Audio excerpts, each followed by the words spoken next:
আমরা সবাই জানি যে নিয়তির লেখা কখনো খণ্ডন করা যায় না। মানে আমাদের সাথে যা ঘটার তা ঘটবেই, তাতে আমরা যতই সাবধানে থাকি আর যতই তা আটকানোর চেষ্টা করি, কিন্তু তাও তা ঘটবে। এরই নাম নিয়তি। অনেক দিন আগেকার কথা, এক গ্রামে এক জ্ঞানী পণ্ডিত থাকত। একদিন সে তার ছোটবেলার বন্ধুর সাথে দেখা করতে অন্য গ্রামে যাচ্ছিল। তার বন্ধু প্রথম থেকেই বোবা ছিল আর তার এক পা বিকলাঙ্গ ছিল। পণ্ডিতের গ্রাম থেকে তার বন্ধুর গ্রাম বেশ কিছুটা দূরে ছিল। বন্ধুর গ্রাম যাবার পথে আরও ছোট ছোট গ্রাম পড়ত। পণ্ডিত নিজের মনে হাঁটতে শুরু করে। হঠাৎ রাস্তাতে তার সাথে আরও এক ব্যক্তির দেখা হয়।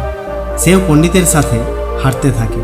তাকে দেখে পণ্ডিত ভেতরে ভেতরে খুব খুশি হলো আর ভাবল, যাক ভালোই হলো, একটা সঙ্গী পাওয়া গেল। একসাথে হাঁটলে খুব সহজে রাস্তা অতিক্রম করা যাবে। পণ্ডিত তার সাথে আলাপ করার জন্য তার নাম জিজ্ঞাসা করল। ব্যক্তিটি বলল তার নাম মহাকাল। ব্যক্তিটির নাম শুনে পণ্ডিতের একটু অবাক লাগলো, কিন্তু পণ্ডিত ভাবল কারো নাম নিয়ে বেশি কিছু জিজ্ঞাসা করা উচিত হবে না। তাই পণ্ডিত আর কিছু না বলে একসাথে হাঁটতে লাগলো। কিছু দূর যেতে না যেতে তাদের রাস্তায় একটি গ্রাম পড়ল। সেখানে এসে মহাকাল পণ্ডিতকে বলল, আপনি এগিয়ে চলুন, এই গ্রামে আমার একটি সন্দেশ দেওয়ার আছে। আমি কাজ সেরে সামনের রাস্তায় আপনার সাথে দেখা করছি। পণ্ডিত বলে, ঠিক আছে। তারপর পণ্ডিত ধীরে ধীরে হাঁটতে থাকে। সাথে সাথে সেই গ্রামে একটি খবর ছড়িয়ে পড়ে যে একটি গরু একজন মানুষকে তার শিং দিয়ে মেরে ফেলেছে। তার কিছুক্ষণের মধ্যেই পণ্ডিতের সঙ্গে আবার সেই মহাকালের দেখা হয়। তারা আবার একসাথে হাঁটতে থাকে। হাঁটতে হাঁটতে তারা অন্য একটি গ্রামে পৌঁছায়। সেখানে একটি বড় মন্দির ছিল আর মন্দিরের ভেতরে পথিকদের থাকার ব্যবস্থাও ছিল। সেখান থেকে পণ্ডিতের বন্ধুর গ্রাম আরও কিছুটা দূরে ছিল।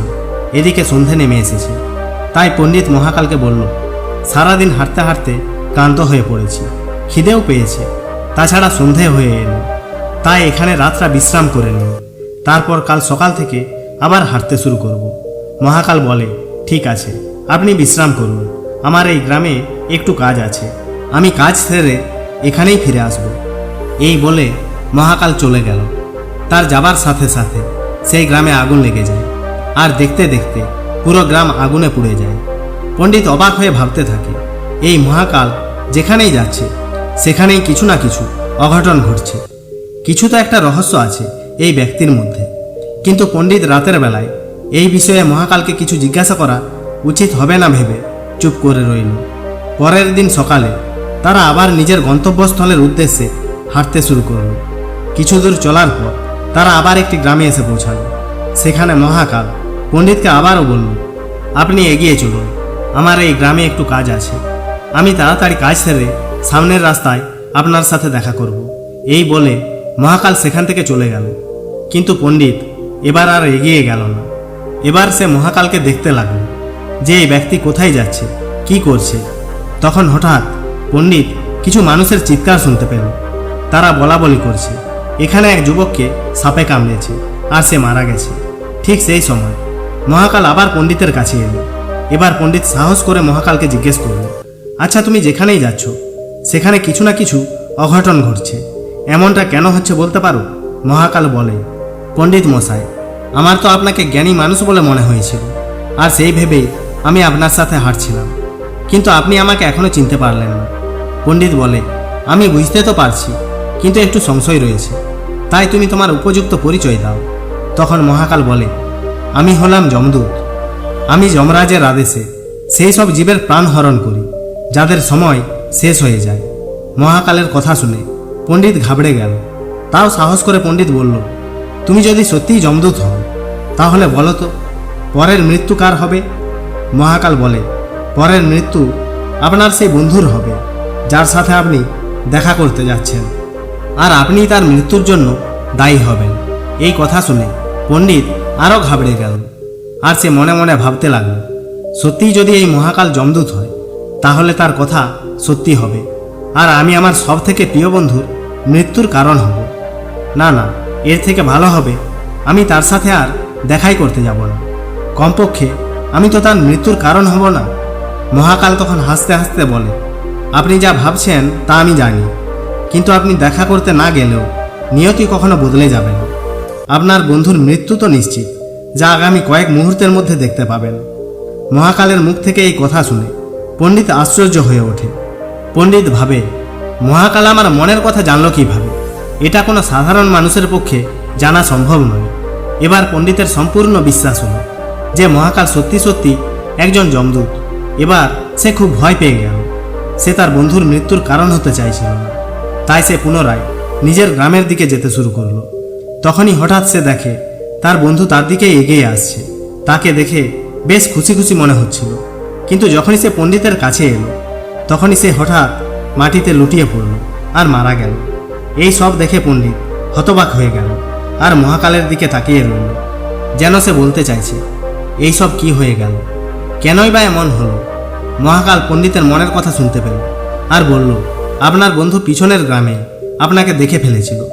সেখান থেকে সে আপনাকে অনুসরণ করতে শুরু করে, কিন্তু বোবা হওয়ার কারণে না সে আপনাকে ডাকতে পারছিল, আর তার এক পা বিকলাঙ্গ হওয়ার কারণে না সে দৌড়ে আপনার কাছে পৌঁছাতে পারছিল। তবুও সে তার সমস্ত শক্তি লাগিয়ে আপনার কাছে পৌঁছানোর চেষ্টা করেছে। তাই হৃদঘাতের কারণে তার মৃত্যু হয়েছে। সে আপনার সাথে দেখা করার জন্য তার সীমার বাইরে গিয়ে দৌড়ে দৌড়ে আসার কারণে হৃদঘাতে মারা গেছে। তাই তার মৃত্যুর কারণ আপনিই হলেন। এবার তো পণ্ডিতের 100% বিশ্বাস হয়ে গেল যে এই মহাকালী যমদূত, আর তার কাজ জীবের প্রাণ হরণ করা। পণ্ডিত একজন জ্ঞানী মানুষ ছিলেন। তিনি জানতেন মৃত্যুর ওপর কারো হাত নেই, একদিন না একদিন সবাইকে মরতে হবে। তাই সে নিজেকে সামলে নিল, কিন্তু হঠাৎ তার নিজের মৃত্যু সম্পর্কে জানতে ইচ্ছে করল। তাই সে মহাকালকে বলল, যখন আমার বন্ধু মারাই যাবে তাহলে প্রথম থেকে আমার সাথে কেন হাঁটছিল? মহাকাল হেসে বলে, আমি সবসময় সবার সাথে চলি, শুধু লোকেরা আমাকে বুঝতে পারে না, আর যখন যার সময় হয় তার প্রাণ হরণ করি। তারপর পণ্ডিত বলে, তুমি আমাকে এটা বলতে পারবে যে আমার মৃত্যু কবে, কখন আর কোথায় হবে? মহাকাল বলে, এমনিতে তো এটা কাউকে বলা উচিত নয়, কারণ যে কোনো জীব তার মৃত্যু সম্পর্কে জেনে দুঃখই পাবে, সহ্য করতে পারবে না। কিন্তু আপনাকে জ্ঞানী মানুষ বলেই মনে হয়। আপনি যেভাবে আপনার বন্ধুর মৃত্যুটাকে সামলে নিলেন, তাতে আপনাকে শক্ত মানুষই মনে হয়। তাই বলছি, আপনার মৃত্যু ঠিক আজ থেকে 6 মাস পর আজকের দিনেই পাশের রাজ্যে ফাঁসি দিয়ে হবে। আর সব থেকে আশ্চর্যের বিষয় হল, আপনি সেই ফাঁসি খুশির সাথে মেনে নেবেন। এই বলে মহাকাল সেখান থেকে চলে গেল, কারণ এখন আর মহাকালের কাছে পণ্ডিতের সাথে চলার কোনো কারণ ছিল না। তারপর পণ্ডিত তার বন্ধুর অন্তিম সংস্কার করে বাড়ি ফিরে এলো।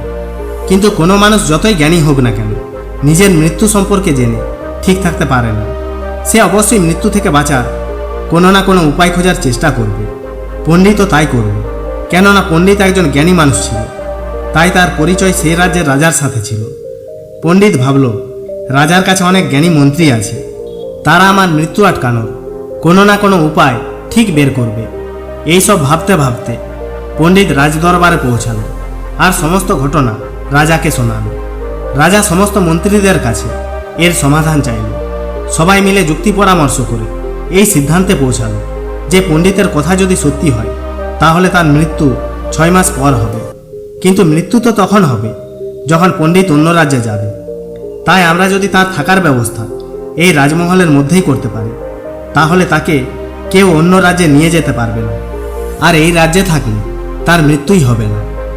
রাজারও এই সিদ্ধান্ত ঠিক বলে মনে হলো। তারপর পণ্ডিতের থাকার ব্যবস্থা রাজমহলেই করা হলো। ঠিক করা হলো, কেউ রাজার অনুমতি ছাড়া পণ্ডিতের সাথে দেখা করতে পারবে না, কিন্তু পণ্ডিত তার ইচ্ছে মতো যাওয়া আসা করতে পারবে। কেউ তাকে বাধা দিতে পারবে না, কারণ পণ্ডিতের যাতে এটা মনে না হয় যে সে রাজার কাছে বন্দী আছে। কিন্তু পণ্ডিত নিজেই ভয়ে ভয়ে থাকে, বাইরে খুব একটা বেরোয় না। দেখতে দেখতে দিন কাটতে থাকে, মাস কাটতে থাকে, আর পণ্ডিতের মৃত্যুর সময় আরও কাছে আসতে থাকে। পণ্ডিতের রাতের ঘুম কমতে থাকে। যখন আর কয়েকদিন আছে তখন থেকে পণ্ডিত আর ঘুমোতে পারে না। আর অবশেষে সেই দিনটাও চলে আসে যেদিন পণ্ডিতের মৃত্যু হবে। আগামীকাল পণ্ডিতের মৃত্যু দিন। তাই আজ পণ্ডিত সকাল সকাল খাবার খেয়ে ঘুমানোর চেষ্টা করে যাতে সময়টা পেরিয়ে যায়। কিন্তু পণ্ডিতের একটা দোষ ছিল যা কেউ জানত না, এমনকি পণ্ডিত স্বয়ং জানত না যে তার ঘুমের ঘরে হাঁটার অভ্যাস আছে। তাই আর রাজা মন্ত্রীদের এই বিষয়টা জানার প্রশ্নই ওঠে না।